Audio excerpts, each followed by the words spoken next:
विते भक्ती ही आई वंशवेल ही पाहून हर्ष झाला तुझिया बाबांना, हर्ष झाला रे तुझिया आजी आणि आजोबांना.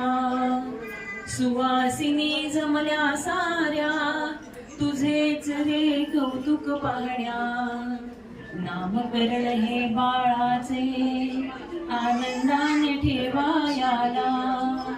मीठ मोहऱ्या घे ग मावशी, ये ग अमृता मावशी. दृष्ट काढा स्वाती बाई, दृष्ट काढा त्या बाई. काजळ हे लावा गाली, घाला अंगणा कुंचड, घाला वाकडा ताईत. घाला बिंदल्या हातात, अंगठी शोभे ही बोटात. सुवासिनी जमल्या त्यांना हळद कुंकू पेढे देई. अहो नाव ठेविले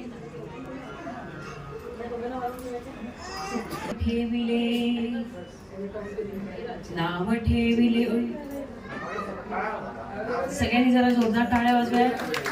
नाव ठेविले रुद्र ऐका, नाव ठेविले रुद्र ऐका. गुगल्या घेऊन सन्मान करावा. रुद्र शिवाचं नाव, महादेवाचं नाव आणि वार बाळाच्या जन्माचा सोमवार म्हणून बाळाचं नाव ठेवलंय रुद्र. हे खूप छान वाटलं. नॉर्मली आम्ही आता जिथे जिथे जातो नावांची अशी अक्षरशः वाट लावलेली असते की काय नाव आणि कसं म्हणायचं हाही प्रश्न पडतो. याबरोबरच बाळाची आणखी काही नावं आत्याबाईंनी ठेवलेली आहेत पाळण्यात. नक्ष ज्याचा अर्थच मुळी अलंकार आणि नक्षी. आयुष्यात नेहमीच अलंकारिक राहो आणि त्याच्या आयुष्याची नक्षी अतिशय सुंदर रेखीव राहो या शुभेच्छा. याबरोबर बाळाचं नाव ठेवलंय शौर्य.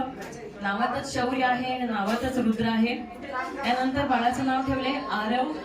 आरवचा अर्थच मुळी शांतता.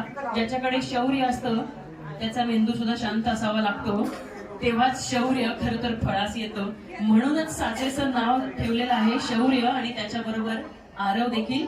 आणि सगळ्यात आणखीन एक नाव ठेवलंय कृष्ण. प्रत्येकाची अपेक्षा असते की आपल्या घरी कान्हा यावा आणि यांच्या घरी कान्हा आलेला आहे, शंभू आलेला आहे, शिवबा आलेला आहे. त्यासाठी त्याचा आनंद म्हणून त्यांनी बाळाचं नाव कृष्ण ठेवले.